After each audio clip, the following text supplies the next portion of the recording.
ఇక్కడ ఒకసారి మేము ఇంటరప్ట్ చేస్తాను, ఎందుకంటే గంట వెంకటరమణారెడ్డి గారు ఫోన్ లైన్లో అందుబాటులోకి వచ్చారు. ఒకసారి తన వర్షన్ తీసుకునే ప్రయత్నం చేద్దాము.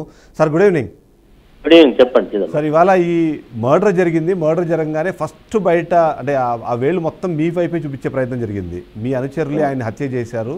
ఈ హత్య చేయడానికి ప్రేరేపించింది ఖచ్చితంగా కేటీఆర్. ఆయన ప్రేరేపించడంతో మీ ఏదైతే ఆజ్ఞతోనే అక్కడ మీ అనుచరులు హత్య చేశారని ఒక వాదన వినిపించే ప్రయత్నం చేశారు. దానిపైన మీ రెస్పాన్స్ ఏంటి? ఆమె నిన్న మర్డర్ జరిగింది 7:30 టైంలో జరిగింది. ఆమె పోలీసులకు కంప్లైంట్ ఇచ్చిందేమి, ఒక ల్యాండ్ ఇష్యూలో మా భర్తకు కొంతమంది వ్యక్తులకు మధ్య ఉంది అని చెప్పి వాళ్ళ పేర్లు ఒక 5 పేర్లు రాసింది. వాళ్ళే చంపి ఉండొచ్చు అనేది నా అనుమానం అని చెప్పింది. మరి అనుమానం ఉన్న తర్వాత దాని కంటిన్యూషన్ లో ఎఫ్ఐఆర్ బుక్ చేసిళ్ళు. కేసు ఇన్వెస్టిగేషన్ నడుస్తుంది. కేసులో నాకు తెలిసిన సమాచారం మేరకు వాళ్ళు పోలీసులు దగ్గర ఉన్నట్టు, పోలీసుల కస్టడీలో ఉన్నట్టు తెలుస్తున్నది బయట అనుకునే విషయం. అది ఉన్న తర్వాత నేను మర్డర్ చేయించిన, కేటీఆర్ మర్డర్ చేయించిండు, లేకపోతే కేసీఆర్ చేయించిండు చెప్పడం పూర్తి అర్థరహితమైనటువంటిది. ఈ రాజలింగమూర్తి అనే వ్యక్తికి చాలా మందితోటి వివాదాలు ఉన్నాయి. 12 సివిల్ కేసులు, క్రిమినల్ కేసులు ఆల్రెడీ కోర్టులలో నడుస్తున్నాయి. చాలా మంది వ్యక్తులకు అతనికి అతని యొక్క మన భూ లావాదేవీలు ఇవన్నీ ఉన్నాయని చెప్పి ఆమె ఇచ్చిన స్టేట్మెంట్ లో ఉంది. ఉన్న తర్వాత దానికి నాకు అంటగట్టడం, నా ప్రమేయం ఉంది అనడం, లేకపోతే ఇంకోరిది ఉంది అనడం అని పూర్తిగా ఇది అర్ధరహితమైనటువంటి ఆరోపణలు చేస్తా ఉన్నారు. ఆరోపణలు చేసేటువంటి వ్యక్తులు పూర్తి విషయాలన్నీ కూడా, ఎందుకంటే ఒక పోలీసులు విచారణ జరుగుతుండగానే స్టేట్మెంట్ ఇవ్వడం, ఒక గౌరవ మంత్రి పదవులు ఉన్నటువంటి వ్యక్తులే వచ్చి బాధ్యత రహితంతో ఒక బాధ్యత లేకుండా మాట్లాడడం వారి యొక్క వివేకానికి నిదర్శనం. కాబట్టి ఇలాంటి చౌకబారు ప్రకటన చేసేటువంటి వ్యక్తులు కొంచెం జాగ్రత్తగా మాట్లాడితే బాగుంటుంది. కానీ ఎందుకంటారు ఇప్పుడు వాళ్ళ ఫ్యామిలీ డైరెక్ట్ గా మీ పేరు అంటే సరే మొదటగా చేసిన ఫ్యామిలీ, ఒక్క నిమిషం అండి, ఫ్యామిలీ దాన్ని మోటివేట్ చేసి అనిపిస్తున్నారు. దాని వెనకాల కొంతమంది వ్యక్తుల ప్రేరేపణ ఉంది.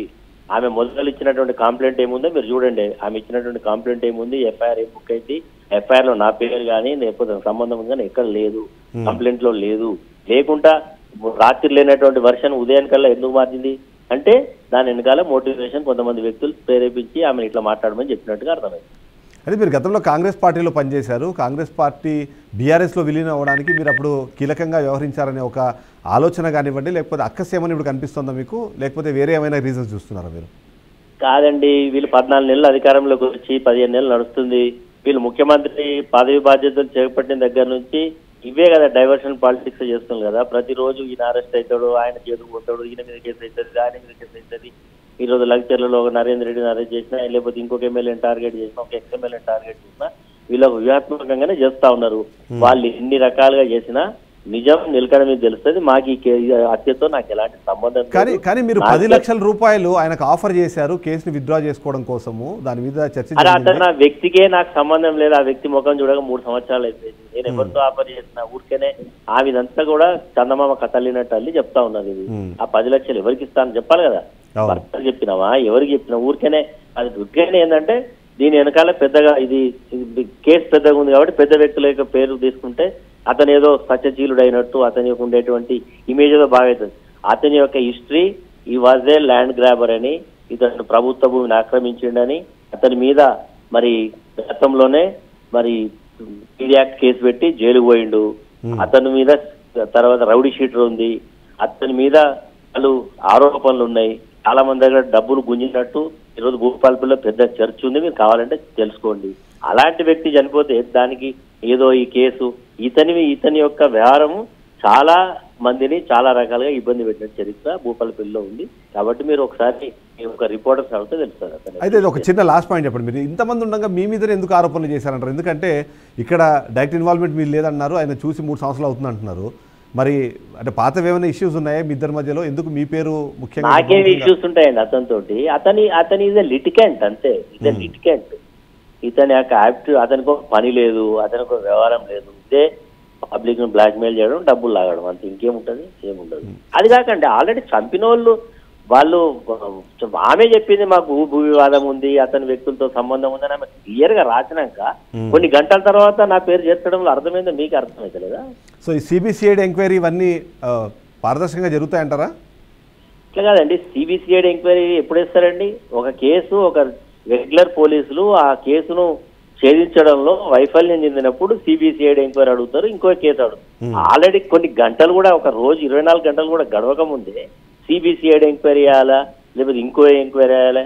సిబిసిఐడి కాకపోతే సిబిఐ ఎంక్వైరీ అండి. ఏమన్నా నిజం వాస్తవాలు ఏమైనా దాయడానికి ఏమైనా ఉంటుందా? అది కాదు కదా. వాళ్ళు అడగడంలోనే వాళ్ళ యొక్క డొల్లతనం బయటపడుతుంది కదా. సిబిసిఐ ఎంక్వైరీ అడుగుతామేమో అని ఏముంది?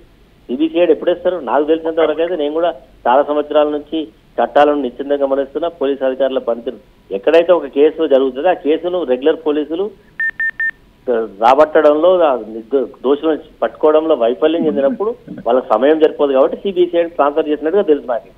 అసలు ఇన్వెస్టిగేషన్ నడుస్తుంటే సిబిసిఐ అడగడంలో అర్థం ఏముంది? రైట్. అంటే ఎందుకు అంటే ఇప్పుడు ఎందుకంటే ఇది మరొకసారి మీరు అన్నట్టుగా డైవర్షన్ పాలిటిక్స్ కోసమా, లేకపోతే సెన్సేషనల్ చేయడం ద్వారా ఏదైనా వేరే లబ్ధ్యాన్ని పొందే ప్రయత్నం చేస్తున్నారంటారా కాంగ్రెస్? ఒకటేనండి, ఈ ప్రభుత్వం ఎన్నికల వాగ్దానం అమలు చేసే స్థితిలో లేదు. ప్రజలు ఈ ప్రభుత్వం మీద వ్యతిరేకతతో ఉన్నారు. అన్ని వర్గాల ప్రజలు వ్యతిరేకంగా ఉన్నారు. ముఖ్యంగా రైతులకు రైతు బంధు వస్తలేదు, రుణమాఫీ జరుగుతలేదు, రైతులకు 500 రూపాయల బోనస్ ఇవ్వడం లేదు, మహిళలకు పెన్షన్ పెంచి ఇచ్చే పరిస్థితి లేదు, 2000 పెన్షన్ 4000 ఇచ్చే పరిస్థితి లేదు, ఏ ఒక్క హామీని కూడా ఇల్లు కట్టించే పరిస్థితులు లేదు. కాబట్టి వాళ్ళు ఎప్పుడు కూడా ఇవే డైవర్ట్ పాలిటిక్స్ చేసుకుంటూ కాలయాపన చేస్తా ఉన్నారు. ఎక్కువ కాలం ఇది చేయలేరు. ఇచ్చినటువంటి సమయాన్ని పరిపాలన మీద పెట్టి పరిపాలన సక్రమంగా చేస్తే ప్రజలు దీన్ని హర్షిస్తారు తప్ప ఇలాంటి ప్రతి సందర్భంలో కూడా ఏదో దీని యొక్క రాజకీయ లబ్ధి కొరకు ఇలాంటి మాటలు మాట్లాడితే బాగుంటుందని ఒక ఉద్దేశంతో మాట్లాడడాన్ని ప్రజలు చాలా నిశ్చింతగా. ఒక మాట చెప్పండి, యూజువల్లీ మీ నియోజకవర్గంలో కానివ్వండి, మీ జిల్లాలో కానీ ఇలాంటి రాజకీయ హత్యలను ఎక్కువగా కనిపించవు, కానీ ఈ కొత్త తరహా సాంప్రదాయానికి ఏమైనా తెరదీస్తున్నారని అనుకోవాలంటారా? ఎందుకంటే దీని తర్వాత మళ్ళీ ఒకటికొకటి ఏమైనా ఫ్లేరప్ అయ్యే అవకాశం ఏమైనా ఉందంటారా? ఇప్పుడు ఒకటండి, మీరు ఇక్కడ కూర్చొని ఇప్పుడు చాలా ఒక వ్యక్తి చనిపోయినటువంటి యొక్క వ్యక్తి ఎందుకు చంపబడ్డాడు, ఎందుకు చంపుకున్నారు, ఏంది అనేది ఇది మీరు ఒకసారి పురాపురాలు చూడాలి. కాబట్టి చూడకుండా ఇది తర్వాత ఏమవుతుంది, ఎల్లుండి ఏమవుతుంది, మీరు కొంత సమయం ఇస్తే కదా. పోలీసులు ఆల్రెడీ ఇన్వెస్టిగేషన్ చేస్తున్నారు, విషయాలు బయటకు వస్తాయి కదా. వచ్చిన తర్వాత ఇతను ఏం చేసిండు, ఇతని బ్యాక్గ్రౌండ్ ఏంది, అసలు ఎందుకు చంపిండు, ఎందుకు చంపాల్సి వచ్చింది, దీని వెనకాల ఏముంది అంతా వస్తుంది కదా. ఒక అంత తొందరగానే గంటలలోనే మొత్తం కూడా దీన్ని ఇడిదికి తిప్పి మొత్తం చర్చ అంతా ఇడిదికి తిప్పేటువంటి మామిడికి తిప్పేటువంటి ప్రయత్నం చేయడం ముందు వీళ్ళ యొక్క దొల్లదనం బయటపడుతుంది. ఒక మంత్రి ఏం చేయాలండి? మంత్రి is part of the government.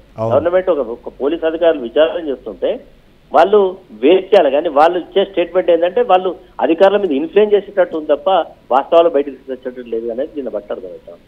Right, thank you very much Venkatareddy గారు. ఎస్, ఒక బ్రేక్ తీసుకుందాం. బ్రేక్ తర్వాత నిజంగానే ఈ హత్యకు సంబంధించి డైవర్షన్ పాలిటిక్స్లో భాగంగా ఏమన్నా ఇది ఇంత ప్రచారానికి ప్రయత్నం చేస్తున్నారని ఒక అనుమానం వస్తున్న నేపథ్యంలో దాని కూడా ఒక చర్చను కంటిన్యూ చేద్దాం. ఒక బ్రేక్ తీసుకుందాం, బ్రేక్ తర్వాత డిస్కషన్ కంటిన్యూ అవుతుంది. Stay tune.